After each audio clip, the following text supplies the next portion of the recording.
दोस्तों, स्वागत है आपका मेरे चैनल क्राइम स्टोरीज़ पे। अगर आप पहली बार इस चैनल पे विज़िट कर रहे हैं तो चैनल को लाइक सब्सक्राइब करना ना भूलें। चलिए शुरू करते हैं आज की क्राइम स्टोरी।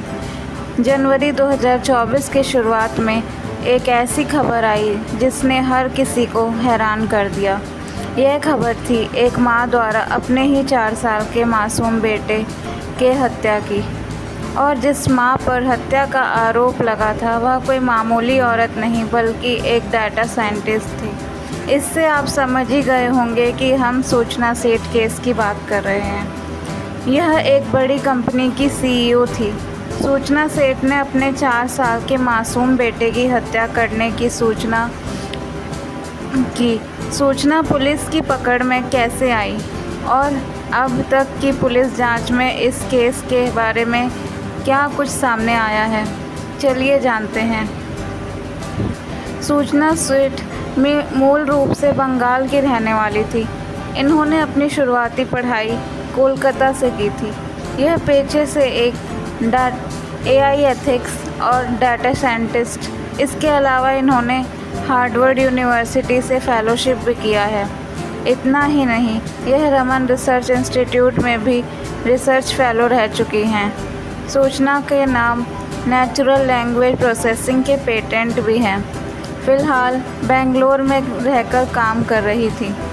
सूचना सेठ रात के लगभग 11:30 बजे गोवा के कोलंगूट बीच के पास मौजूद सोल बनिया ग्रैंड सर्विस अपार्टमेंट होटल में एंट्री करती हैं। सूचना ने यह होटल पिछले ही दिनों 6 जनवरी से लेकर 10 जनवरी तक के लिए बुक किया था। बुकिंग के हिसाब से सूचना को इस होटल में 10 जनवरी तक रुकना था, मगर अचानक 7 जनवरी को रात के लगभग 9:10 पर सूचना होटल के काउंटर पर फ़ोन करती हैं और कहती हैं कि मैं अभी इसी वक्त होटल से निकलना चाहती हूँ क्योंकि मुझे एक बेहद ही अर्जेंट काम है। बेंगलुरु जाना है। मुझे बेंगलुरु तक जाने के लिए एक टैक्सी चाहिए। इस पर होटल स्टाफ का सूचना को जवाब देते हैं कि टैक्सी से बेंगलुरु तक जाना काफ़ी महंगा भी होगा और उसमें समय भी अधिक लगेगा। इससे बेहतर है कि आप फ़्लाइट से चली जाइए। होटल स्टाफ के समझाने के बावजूद सूचना इस बात पर टिकी रहती हैं कि वह टैक्सी से ही बेंगलुरु जाएंगी और कहती हैं आप मुझे एक टैक्सी अरेंज करके दीजिए। सूचना से बात करने के बाद होटल स्टाफ एक टैक्सी ड्राइवर से संपर्क करते हैं। राय चौहान डिसूज़ा नाम का एक टैक्सी ड्राइवर अपनी टैक्सी लेकर बेंगलुरु तक जाने के लिए रेडी हो जाता है। इस बात की जानकारी होटल स्टाफ द्वारा सूचना सेठ को दी जाती है। थोड़ी देर बाद डिसूज़ा अपनी कार लेकर होटल तक पहुंच जाता है। थोड़ी ही देर बाद सूचना सेठ भी अपना लगेज के साथ होटल के बाहर आ जाती हैं। रात के लगभग 1 बजे ड्राइवर अपनी इनोवा कार से सूचना सेठ को बैठाकर बेंगलुरु के लिए निकल जाता है। यहाँ सब कुछ बिल्कुल नॉर्मल था। आमतौर पर जब कोई गेस्ट होटल से निकल जाता है तब उसके कमरे की साफ़ सफाई की जाती है ताकि दूसरे गेस्ट आकर ठहर सकें। जिस कमरे में सूचना सेठ रुकी थी उस कमरे में भी सफाई के लिए होटल का एक कर्मचारी जाता है। जब होटल कर्मचारी अपना काम शुरू करता है तभी उसकी नज़र कमरे के फर्श पर कुछ लाल धब्बों पर पड़ती है। उन धब्बों को देखकर कर्मचारियों को लगता है कि यह शायद खून के कतरे हो सकते हैं, इसलिए वह इस बात की जानकारी होटल के मैनेजर को देते हैं। मैनेजर भी जाकर कमरे का जायज़ा लेता है और तुरंत ही कोलंगूट पुलिस स्टेशन में फ़ोन करके कमरे में मौजूद खून के धब्बे की जानकारी पहुंचाता है। पुलिस आती है और कमरे की तलाशी लेती है। उन्हें भी खून का धब्बा नज़र आता है। इसके बाद पुलिस वाले होटल के सीसीटीवी फुटेज को खंगालने का फैसला करते हैं। सीसीटीवी फुटेज में दिखता है कि जब महिला होटल के अंदर दाखिल हो रही थी तो उनके साथ एक छोटा सा बच्चा था, मगर जब वह रात के लगभग 1 बजे होटल से बाहर निकलती हैं तो उसके साथ कोई बच्चा नहीं था। देखते ही पुलिस वालों ने तुरंत सूचना सेठ के मोबाइल पर फ़ोन करके बात करने की कोशिश की, मगर सूचना का मोबाइल बंद आने के कारण वह टैक्सी ड्राइवर को फ़ोन करते हैं और पैसेंजर से बात करवाने के लिए कहते हैं। सूचना से बात करके पुलिस वाले पूछते हैं कि आपका बेटा कहाँ है। ये पूछने के बाद सूचना जवाब देती है कि मेरा बेटा मैंने अपने रिश्तेदार के घर छोड़ दिया है, होटल के करीब ही वो लोग रहते थे। पुलिस के कहने पर सूचना सेठ पुलिस को एक एड्रेस लिखवाती है। बाद में पुलिस जब नज़दीकी थाने से संपर्क करती है और उनसे कहती है कि इस एड्रेस पर जाकर पता करो कि कोई बच्चा वहाँ है या नहीं। अब कुछ पुलिस वाले सूचना के द्वारा दी गए एड्रेस पर जाकर बच्चों के बारे में पता लगाने की कोशिश करते हैं। अगर शुरुआती जांच में ही पता चल जाता है कि सूचना ने जो एड्रेस पुलिस वालों को दिया था वह एड्रेस ही फर्जी है, इसलिए अब एक बार फिर से कलमगुट पुलिस वाले कार ड्राइवर को फ़ोन करते हैं और उसे कहते हैं कि जितनी जल्दी हो सके तुम कार को लेकर नज़दीकी पुलिस स्टेशन में चले जाओ। मगर इस बात की भनक पैसेंजर को नहीं लगनी चाहिए कि तुम कार लेकर थाने की तरफ जा रहे हो। जैसा कि पुलिस वालों ने ड्राइवर को आदेश दिया था, ड्राइवर डिसूज़ा वैसा ही करता है। थोड़ी दूर जाने के बाद वह बेंगलोर के रास्ते पर ना जाकर थाने की तरफ चुपचाप गाड़ी को घुमा लेता है और कर्नाटक के चित्रदुर्ग इलाके में अमंगला पुलिस स्टेशन में खड़ा कर देता है। फिर ड्राइवर कार से उतरकर पुलिस स्टेशन के अंदर जाता है और अमंगला पुलिस स्टेशन के पुलिस अधिकारियों की बात गोवा पुलिस के अधिकारियों से करवाता है। गोवा पुलिस के अधिकारी अमंगला स्टेशन के अधिकारियों से कहते हैं कि जितनी जल्दी हो सके इस महिला की सामान की तलाशी लो। जब यह पुलिस वाले सूचना सेठ के सामान की तलाशी लेना शुरू करते हैं तो उनके पैरों तले ज़मीन खिसक जाती है। पुलिस वालों के कहने पर सूचना अपना बड़ा सा बैग खोलती हैं तो पहले उसमें कुछ कपड़े दिखाई देते हैं। उसके नीचे बच्चे का खिलौना नज़र आता है। यह खिलौना सूचना के बेटे का ही था। जब सभी सामान को वहां से हटाया जाता है तो बैग में सबसे नीचे 4 साल के मासूम की लाश दिखाई देती है। जब पुलिस वाले सूचना से पूछते हैं कि यह बच्चा कौन है और इसकी किसने की है तो जवाब में सूचना कहती है कि यह मेरा बेटा है और इसे किसने मारा मैं नहीं जानती। तुरंत ही इस बात की जानकारी गोवा पुलिस को दी जाती है और फिर सूचना को कर्नाटक में ही गिरफ्तार कर लिया जाता है। कर्नाटक में सूचना की गिरफ्तारी के बाद गोवा पुलिस की टीम भी कर्नाटक आ जाती है और फिर वहां से सूचना सेठ को कर्नाटक पुलिस अपने हिरासत में ले लेती है। फिर आगे उसे कोर्ट में पेश किया जाता है जहां से उसे पुलिस रिमांड में भेज दिया जाता है।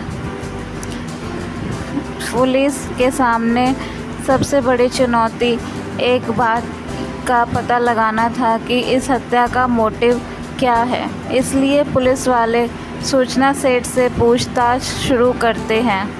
शुरुआती पूछताछ में ही सूचना सेठ कहती हैं कि मुझे नहीं पता कि मेरे बेटे की हत्या किसने की, क्योंकि जब मैं सोने गई तो मेरा बेटा ज़िंदा था और जब मैं जागी तो मेरा बेटा मर चुका था। इसलिए मैं इसे अपने साथ बैग में लेकर जा रही थी ताकि मैं इसके साथ हमेशा रह सकूं। आपको जानकर हैरानी होगी कि पुलिस वाले लगभग 10-12 दिन तक लगातार सूचना सेठ से पूछताछ करते रहे, मगर सूचना लगातार एक ही बात पर अड़ी रही कि उसने अपने बेटे की हत्या नहीं की और वह बेकसूर है। भले ही सूचना खुद को बेकसूर बता रही थी, मगर जब बच्चे का पोस्टमार्टम किया जाता है तो बताया जाता है कि पोस्टमार्टम से लगभग 36 घंटे पहले ही बच्चे की हत्या तकिया से मुंह दबाकर या फिर गला घोंटकर की गई है। मतलब कि जिस समय बच्चे की हत्या की गई उस समय बच्चा सूचना सेठ के पास ही था।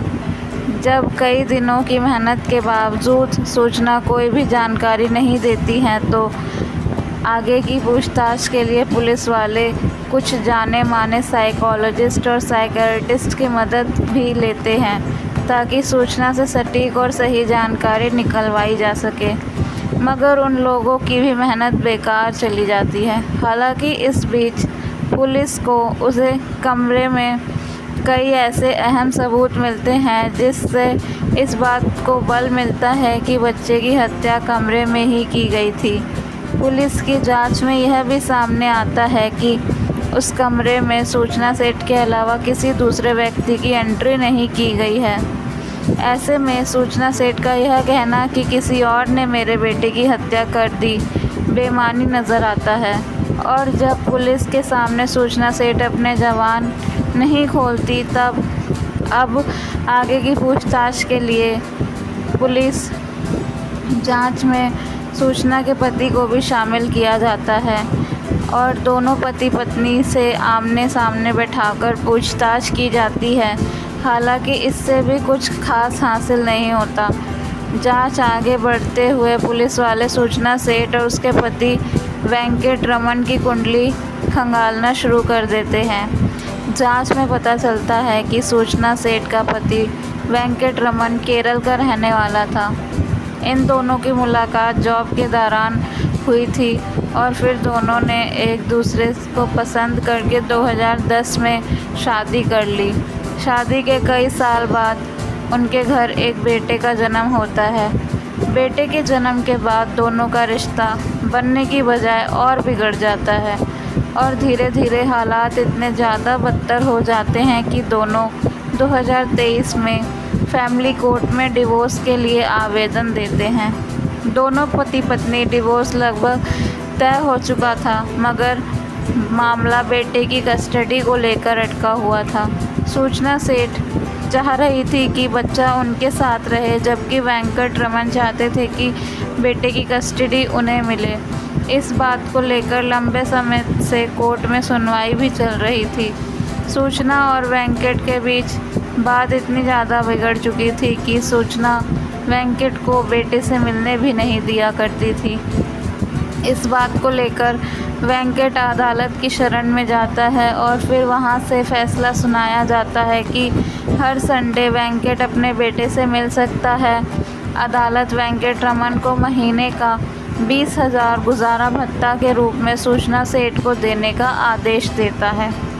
इस फैसले के बाद काफ़ी समय बाद 10 दिसंबर 2023 को वेंकट रमन अपने बेटे से मुलाकात करते हैं, मगर इसके बाद 4-5 संडे यूं ही निकल जाते हैं और वेंकट चाहकर भी अपने बच्चे से नहीं मिल पाते हैं, क्योंकि कोई ना कोई बहाना करके सूचना अपने बेटे को लेकर बेंगलुरु से निकल जाया करती थी।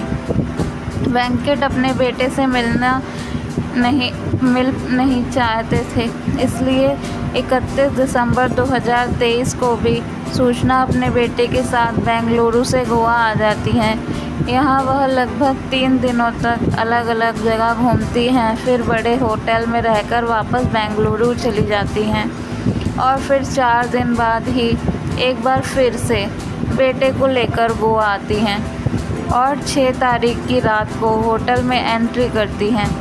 जैसा कि हमने बताया था, पोस्टमार्टम रिपोर्ट के मुताबिक शव मिलने के लगभग 36 घंटे पहले ही बच्चे की हत्या की जा चुकी थी। जब लगातार बेटे से मिलने के लिए सूचना सेठ का पति वेंकट रमन सूचना को कॉल करने की कोशिश करता रहता है, तब सूचना एक मैसेज करती हैं कि तुम संडे को अपने बेटे से मिल सकते हो। हालांकि ऐसा हो नहीं पाता क्योंकि तब तक बच्चे की मौत हो चुकी होती है। इस मामले में सूचना सेठ का रवैया शुरू से ही बड़ा अजीब लगता है।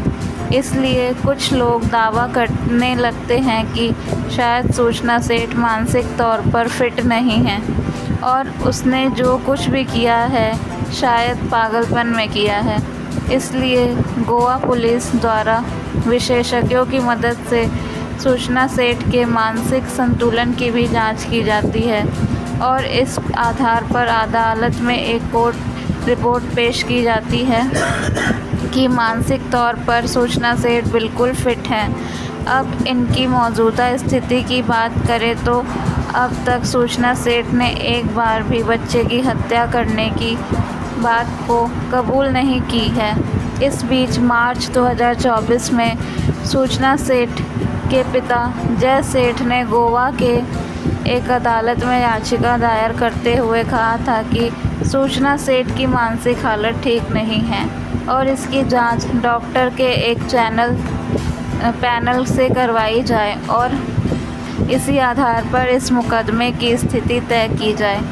गोवा पुलिस इस मांग का विरोध करती रही। इसके बाद भी 4 मार्च 2024 को गोवा की स्थानीय अदालत ने सूचना सेठ की मानसिक स्थिति की जांच के लिए एक पैनल गठित करने का आदेश दे दिया है। अब आगे डॉक्टर की ये टीमें जो भी रिपोर्ट पेश करेंगी इस आधार पर सूचना सेठ का भविष्य तय होगा। वैसे कुछ लोगों का यह भी कहना है कि सूचना सेठ एक हाईली क्वालिफाइड इंटेलिजेंट महिला हैं, इसलिए उसे पता है कि केस को किस तरह से घुमाना है और वह नाटक कर रही हैं। अगर यह साबित हो जाता है कि वह मानसिक तौर पर ठीक नहीं है तो उन्हें बहुत कम सज़ा मिलेगी या ना के बराबर। तो कैसी लगी आपको ये स्टोरी? आप बताइए, सूचना सेठ को क्या सज़ा मिलना चाहिए अगर यह साबित हो जाता है कि सूचना मानसिक रूप से ठीक नहीं है तो उनको बहुत कम सज़ा मिलेगी या ना के बराबर, इसलिए वह ये सब खेल खेल रही हैं। आपको क्या लगता है उन्हें क्या सज़ा मिलनी चाहिए? अगर आपको ये वीडियो अच्छी लगी हो तो चैनल को लाइक सब्सक्राइब करना ना